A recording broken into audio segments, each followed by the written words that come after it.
There are the same number of years between my son Roy and me as there is between my dad and me.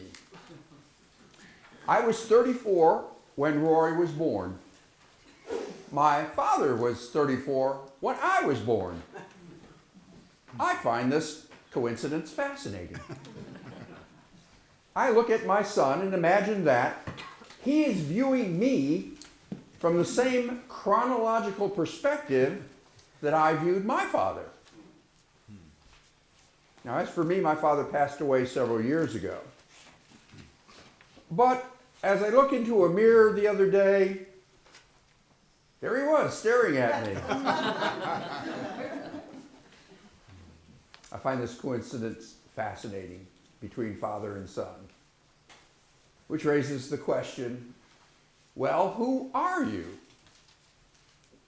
For years, I was Roy the barber's son. Later, I've been known as Sue's boyfriend, Sue's fiance, Sue's husband. I've answered here to the question, where's the busboy? Where's the manager? Where's the factory rep? Where's the priest?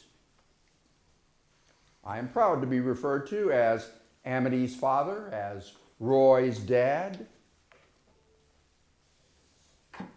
And who are you?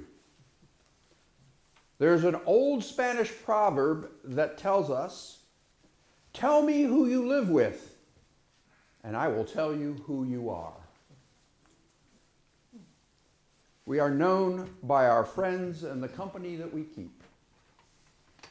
We are known by our rank, Your Honor, Madam Senator, Mr. President. Who you are can be sliced and diced 1,000 different ways. But who are you, really? We all have many roles. So which you is the most important you? We are told in the Gospels that the priests and the Levites insisted on an answer from John the Baptist. We read in the Gospel of John that they went to him and said, well, who are you? Let's have an answer for those who sent us. What do you say about yourself? How do you answer such a question? Well, John the Baptist answered that question by stating his relationship to God.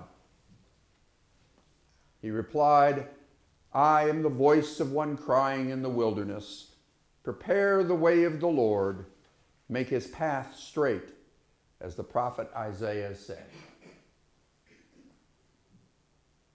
Who am I?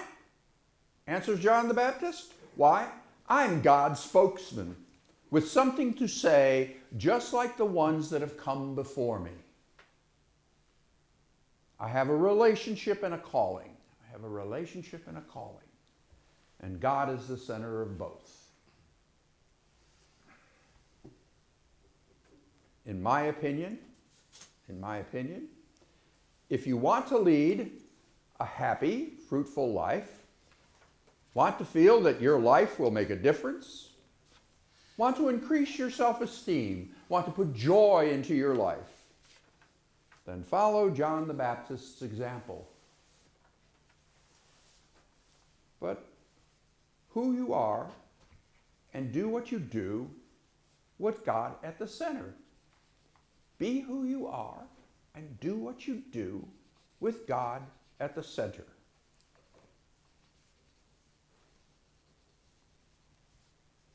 Okay, right now you're probably thinking, well, that's a bunch of preacher talk. Preacher doesn't understand the real world.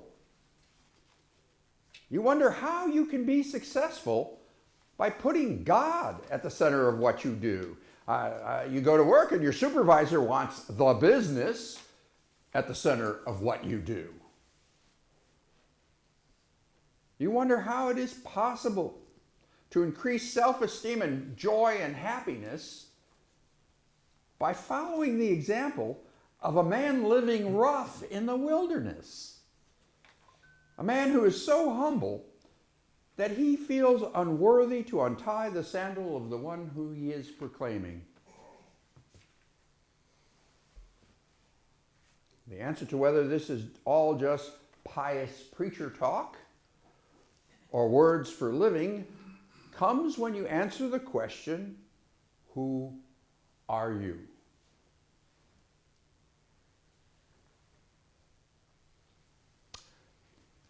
Let me answer this way. I'll tell you something that's both funny and pathetic at the same time.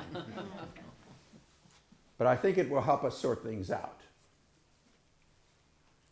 You all know who Teddy Roosevelt was.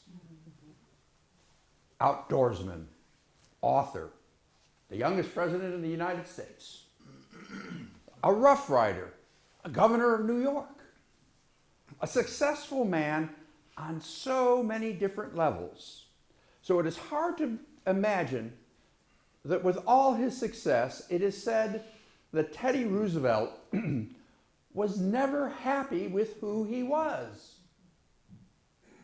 Being president, governor, war hero, author was never enough for Teddy Roosevelt. As one wag put it, Teddy wants to be the bride at every wedding and the corpse at every funeral.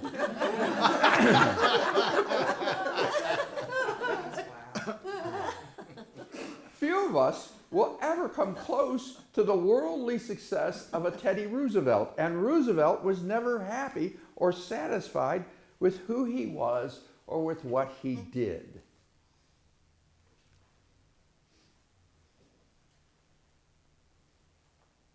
I'll give you some more preacher talk. At your funeral, the preacher has only one legitimate sermon topic: Jesus Christ and the Christian life. At your own funeral, the only thing that is of any importance is, how was it between you and God? Do you believe in his Son, Jesus Christ? Did you walk in his ways?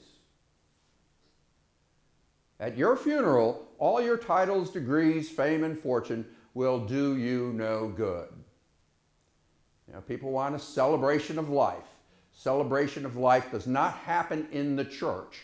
All we talk about is how you got along with Jesus. You want the celebration of your life? Go into the reception hall and talk about all the wonderful things that you did, or the people will talk about all the wonderful things that you did. But if all it is the wonderful things that you did, then you're dead and it's over. In the church, we talk about how Jesus is going to give you life eternal, how it was between you and him. Death is the great leveler. It puts all of us on the same plane. It draws immediate focus to that one persistent question, who are you? And the best answer is, I am a child of God who follows Jesus Christ. And in the end, nothing else will matter. And in the meantime, nothing else will give you as much success and satisfaction and joy and personal worth and happiness. So who are you? John the Baptist had his answer. It was a good one. I hope your answer is as good. Amen. Amen.